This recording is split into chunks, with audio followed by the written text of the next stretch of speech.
Hello, Culture Matters podcast. We are back with 30 days of thought, excerpt, childhood. Here we go. I've written to develop, I've read to think. I'm going to have to watch this or listen to this to hear what's unsaid, but now I'm going to speak to let go with you. Childhood. Here it is, page 23. Standing at the edge of an open space, alone and forgotten about, with nothing in front of him but invisible oxygen that was hard to breathe. Thoughts were racing through his mind that forged imprints within his soul he would never forget. No child should ever have these thoughts. Memory is the blessing of survival, but simultaneously the curse to living. The weight of his world wore down on him daily, as the island he owned was his land of social existence, persuading others against making his acquaintance. He was an outlier. He was misunderstood, unloved, unwanted, and unstoppable in his self hatred. As he stood there in the same spot, the same bell rang each day and conditioned him to feel suicidal, self ashamed, and resentful. The idea of a better life never crossed his mind. Therefore, he had to use his imagination. Creativity became his zone of existence and the only reason, according to him, to be. Creativity was his muse, as he was so alone that he became ashamed to be present around his peers, even when they would reach out in peace, love, and friendship. It was all invisible to his eye. The language of love was unbeknownst to him, and there was no hope. One may ask who this could be. He is your writer. He is me. This hell was my childhood. I was only 12.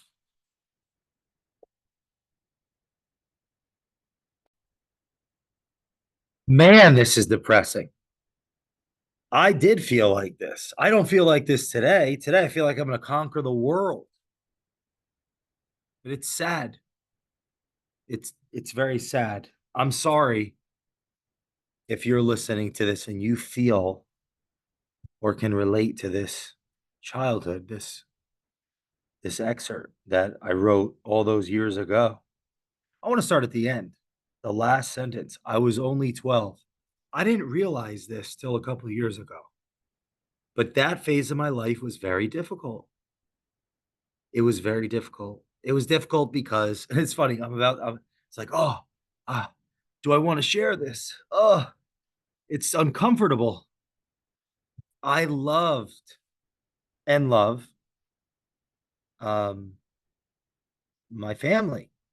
I was raised by a wonderful family, and having been saved by them in a cultural way, from the foster system, especially the first 11 years being I got so much love, so much affirmation, confidence, care, great memories.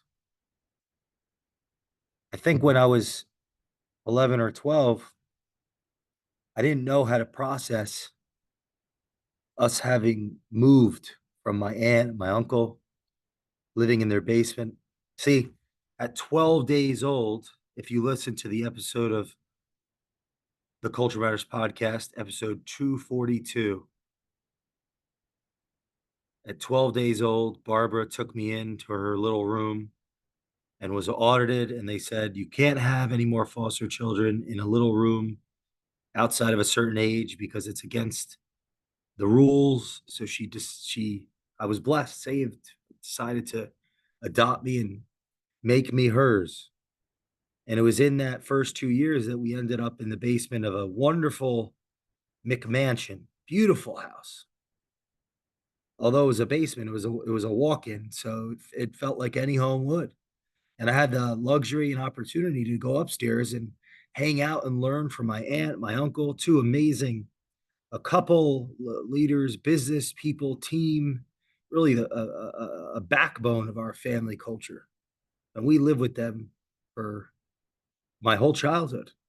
And I had the extra advantages of spending time with my other aunts and uncles who are wonderful and family oriented and all parental figures.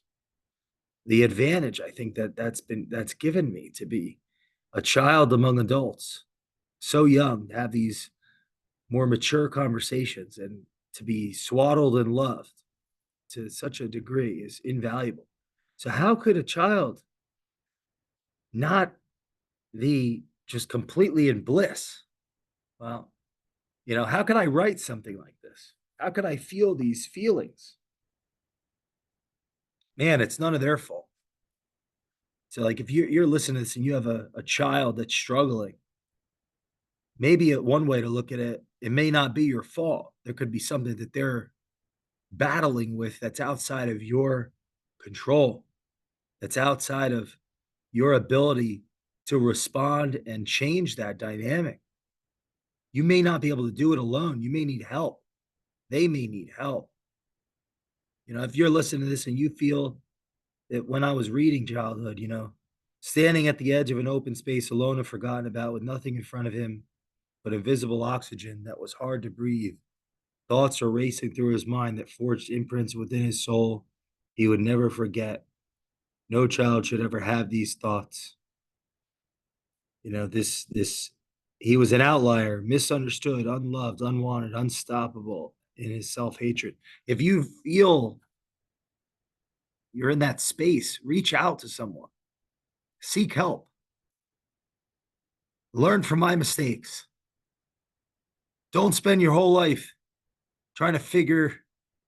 I'm about to give some stupid advice. It's like everything I've ever done with culture matters and advising and teaching and all these things. I've been trying to climb out of my own cage. I'm my own crab pulling me down. I've got some notes here. I feel like I'm pulling myself out of this bucket. I was there's a part here, creativity, muse, his peers, even when they would reach out in peace, love, and friend. Creativity was his muse. He was so alone that he became ashamed. I can't blame.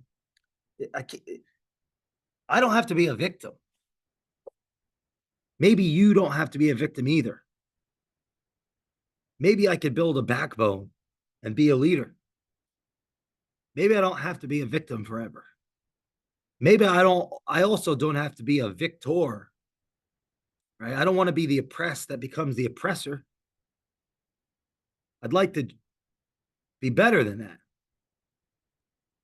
I'd like to be able to burden my lot and do something valuable, be someone of value. I don't have to be a victim. A victim wrote this. That's okay. It's good to be honest. I was honest. I, I, I don't want anyone to feel guilty or feel blamed. I don't know where these thoughts come from fully, but maybe you can resonate with that. I don't want to be a victim and I don't want to be a bully. I'd like to be a leader, someone worthy of following. And to do that, I've got to understand my past and work through it and bring the best of me that's been carved in the worst of me, in the worst of times, in the worst of decisions, and the worst consequences into the future. I've got to bring that into the future. There's no reason to alienate everyone from me. It shouldn't have taken all these years, to be so honest with you. But shouldn't, right? That's my own me beating myself up, criticizing myself, not giving myself a break. I think I blame myself for things that have been out of my control, and I hold it against myself, and it holds me back. I remember reminded of Kierkegaard, something about people understand misunderstand me. They don't understand my. Let me just look the damn quote up. Kierkegaard, misunderstood. What's this damn quote? Uh, no, not life can only be understood backwards, but must be lived forward. That's one of my favorite.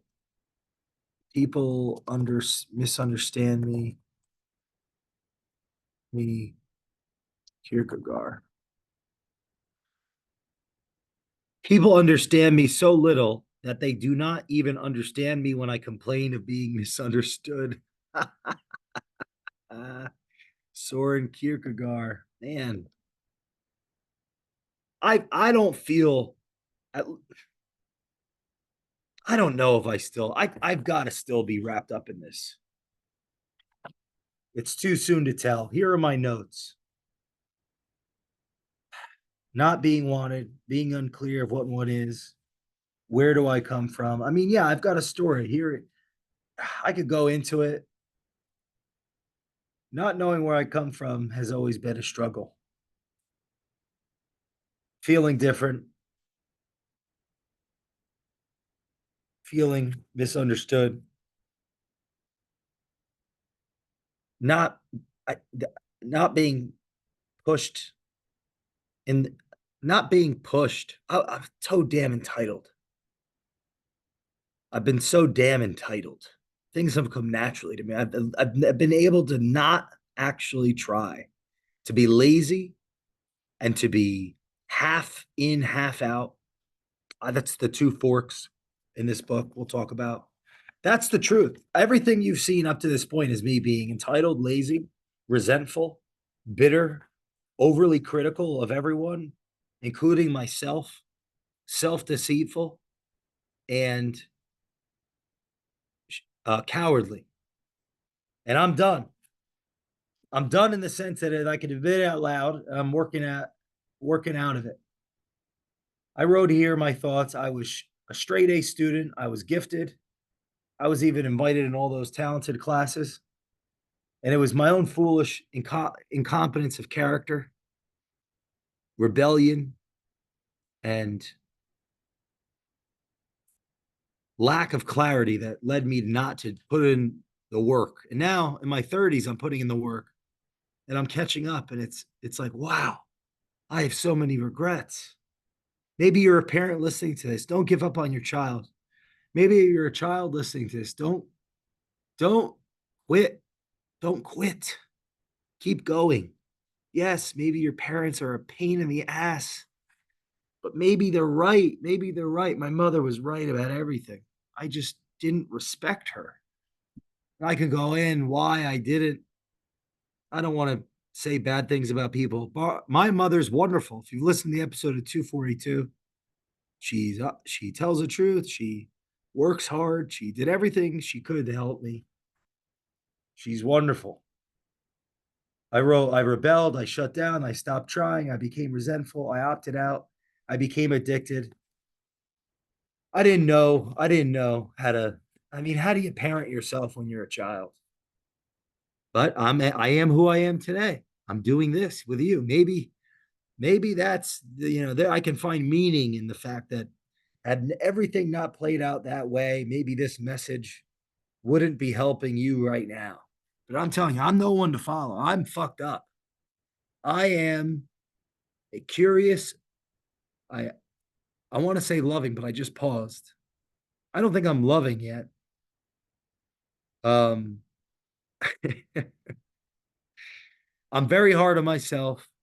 I am absolutely a victim and I'm uninterested in being a coward any longer. And I'm going to eat my own cooking and do 30 days of thought without overthinking it, which is ironic. That's funny. 30 days of less thoughtful thoughts. And we will see you next time on the Culture Matters podcast. We're going to do the next one, which is exponential growth. Oh, make sure you read to think, write to develop, listen to hear what is unsaid, speak to let go, get 30 days of thought, read the thought, write your thoughts, share your thoughts. It's a process. It's not supposed to be dogma. Just follow the process.